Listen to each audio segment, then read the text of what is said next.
Good evening, TNT. It's 7:30 on a Monday evening. I just got back from the gym. It's a real eye-opening experience. Um, People are upset. Every creed and race, every class. The gym I train with doctors, lawyers, parliamentarians, business owners, car washers, you name it, whatever type of business, employees, staff, train side by side. And people very concerned. The country feels like it's on a collision course with something. Nobody could answer what exactly is going on with this government. Nobody knows. Nobody could answer. I spoke to a guy today. The man was almost in tears. He's now a senior gentleman. He said, Philip, we build our business from scratch. We survived Black Power. We survived recession in the 80s. We survived Abu Bakr and his stupidness in the 90s. And we can't survive Rowleynomics. They can't survive. Businesses are collapsing on this government's madness. People are afraid. The country, not just the lowest classes that murdering one another. Look today, another body, naked, floating by the parliament, floating by the Hyatt. Where's Mugabe Rowley? Where's he? He gone vacation. He tell you he gonna give you a warm feeling. A fart. He give the nation a fart. He tell the nation he gonna give us gas. He gonna give us gas. He gonna go and plug our gas into Venezuela gas. 4 years. 4 years to build the pipe. The people who gain the contract to build the pipe tell me, ignore that jackass. 4 years. Your prime minister is a jackass. That is the problem with Trinidad and Tobago. We are being led by a jackass. That's the prime minister, first of all. The attorney general was pulled up this week on here by an opposition senator who had to come and tell him, friend, you're trying to pass into law an amendment that the court struck down since 2009. Where we get this jackass of an attorney general from? That's two jackass in the stable. Two jackass in his table. The Minister of Finance, he's the shortest, biggest jackass of all. We talking about U.S. foreign currency. Businesses shutting down in this country. We hearing. He not hearing? Man buying U.S. from the government at 6 to 1. Buying it from the government 6 to 1. Shipping it out. Shipping it back in. And calling you on the phone and saying, have U.S. at 8 to 1. They making a $2 profit and then taking that money, going back and buying from the friends and family and financiers in the PNM, in the government, and shipping it back out again. So what you doing is you have to back people. These fellows not even in business anymore. They're in US. That is their business. US. Go and check on the ports. They're in US. Declaring bed sheet, pillowcase, washing machine. But what come in? US. Check it out. Jackass number 3.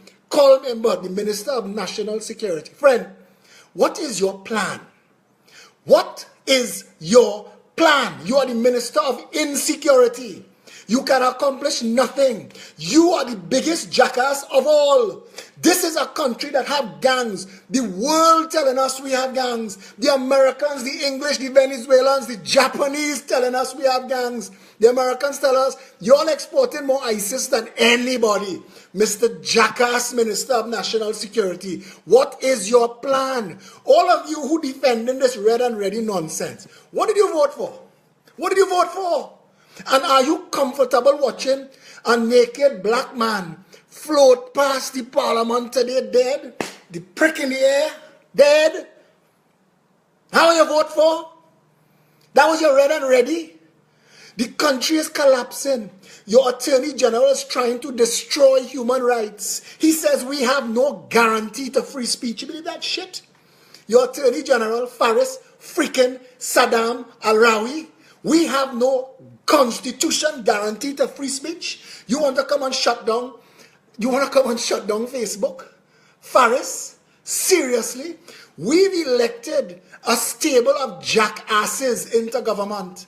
Look at your Minister of Agriculture. Look at your Minister of Tourism. Look at your Minister of Sport. He looked like he could climb my steps. That's your Minister of Sports. He looked like he could walk a race, much less run one. That's your Minister of Sports.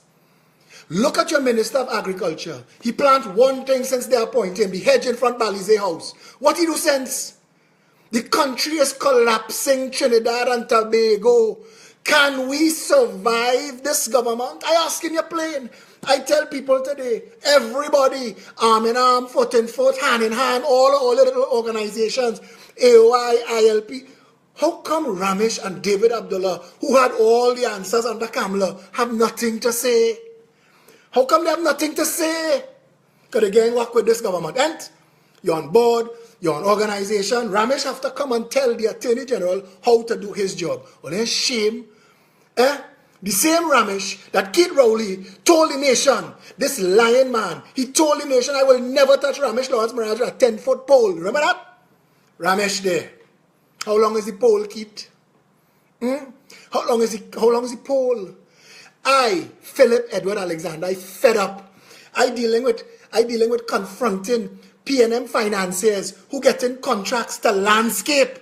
This country spending billions of dollars on URP, CPEP, HDC employees, a Ministry of Works. We have thousands languishing in the jail. How come Natalie Gabriel is the only person who could cut grass for the government?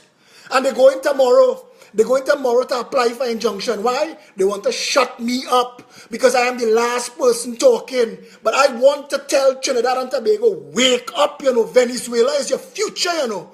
Haiti is your future. They could shut me up. They could get an injunction. I don't know what's going to happen in the court. The lawyers fighting. I don't know what's going to happen in the court. But I'm telling you, wake up, Trinidad and Tobago, you know. Haiti coming, you know. We can't survive that, you know. We ain't set up for that. This is a country where ministers, former ministers of national security will tell you Rasta City and ISIS outfitted well, you know. Mr. Minister of National Security was your plan. Mr. Minister of Finance was your plan. Mr. Attorney General was your real plan. Mr. Prime Minister, you have a clue? You have an idea? Trinidad and Tobago, I am telling you, they are working overtime to gag me and shut me up. I want 1.3 million of you to stand up now. Talk, post, ask questions. The ambulance service don't want me to ask what they getting $92 million for. The contract saying 74 ambulance, they providing 22. We have the roster sheets. And you want to shut me up?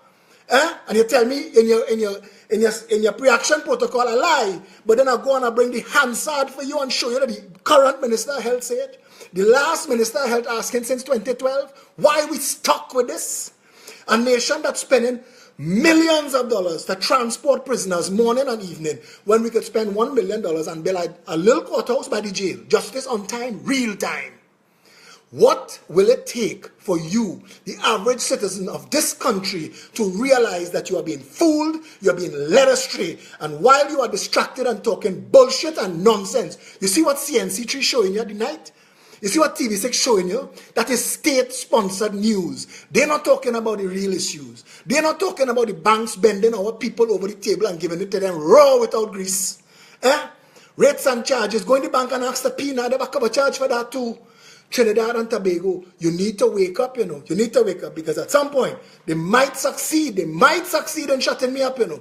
But the rest of you, you have a responsibility too. This is a democracy. Stand up and defend it,